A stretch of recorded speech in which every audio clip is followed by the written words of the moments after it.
So Spider-Man Homecoming has been out for 5 years now, but there's still tons of new hidden details that's still to be explored, especially since Spider-Man No Way Home now exists. So in this video I will be showing 23 of these details I found while watching the movie. Starting off with the opening scene, where Adrian Toomes' salvage operation gets stopped, and when he punched the damage control worker, Herman, aka the Shocker, runs up almost immediately to take care of them, showing how loyal he is to his boss. Next up, when we see Peter Parker for the first time in this movie, they are driving down the same bridge where Doc Ock met Peter in Spider-Man No Way Home, which makes sense because they are both heading to the airport. But I just love the continuity that No Way Home kept to include that exact same road from Homecoming to keep it accurate. Then when Peter goes to Delmar's bodega, you can see a sign behind Mr. Delmar that reads, "Take a break from the expected." And that exact same day, Peter runs into the high-tech weapons, which is a break from the normal crime he usually deals with. And speaking of the 8 AM robbery, when Spider-Man was being thrown around by the anti-gravity gun, the first time he tried sticking to the floor, it ripped and he got tossed around. But the next time he went for the solid concrete underneath the flooring to resist the anti-gravity gun. That's very quick thinking from Peter there, because you can see how quickly that moment passed, yet he was able to pull it off. But keep watching this video because this skill is also shown later again in the movie. But for the next detail, when Ned finds out that Peter is Spider-Man and Aunt May walks into them, she finds them in the same way she found Peter and MJ in No Way Home. Then the next morning when they're walking to school, they stop to look at the crime scene from the previous night, where you can see that Damage Control is already there investigating, showing how they knew the cause of this was the high-tech weapons, which is why they were there in the first place, because if we've learned one thing from Damage Control so far, it is the fact that they love to take superhero-related items and use it for their own good, like we saw in Miss Marvel and the She-Hulk trailer. Then at school, we can see MJ bench pressing a book, but what's funnier is that the coach in the background actually saw this and just shook his head.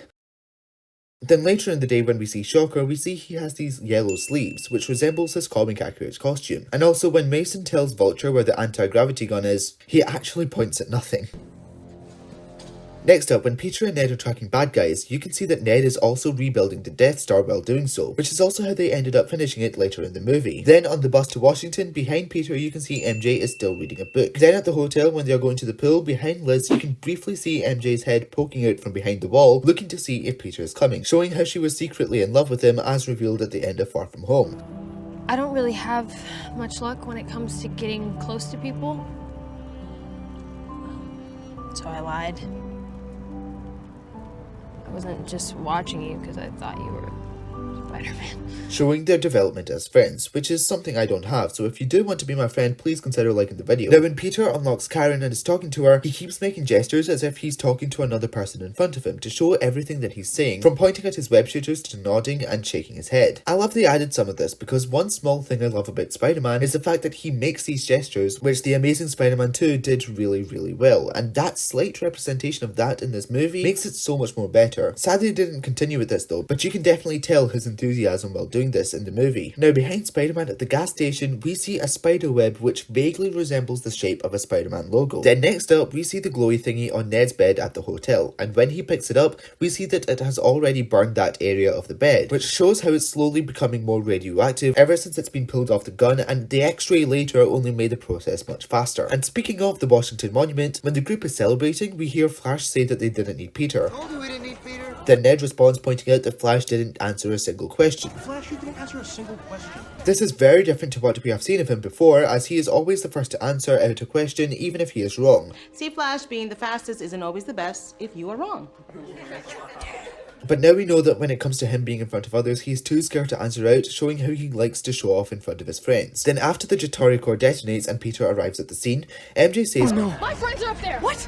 This isn't him surprised at the fact that his friends are up there, since he already knew that from Karen, but it was him being surprised at the fact that MJ is not up there in the elevator, or he is surprised at the fact that MJ says she has friends. Soon after, when Peter made it to the top of the Washington Monument, we can actually see the police cars arriving behind Peter. We then see later on the ground who must have been the people that also called the helicopter. Now when Peter breaks through the window and catches the elevator, you can see him shoot a web which hits the top of the elevator, and he shoots another one to catch his friends. But what if I told you he didn't actually shoot two webs there? What he actually did in this scene was shoot a web at the top of the elevator that broke off, which then deflected off of it and made its way down to catch the elevator. As you can see, it left a dent and you can hear it bounce off.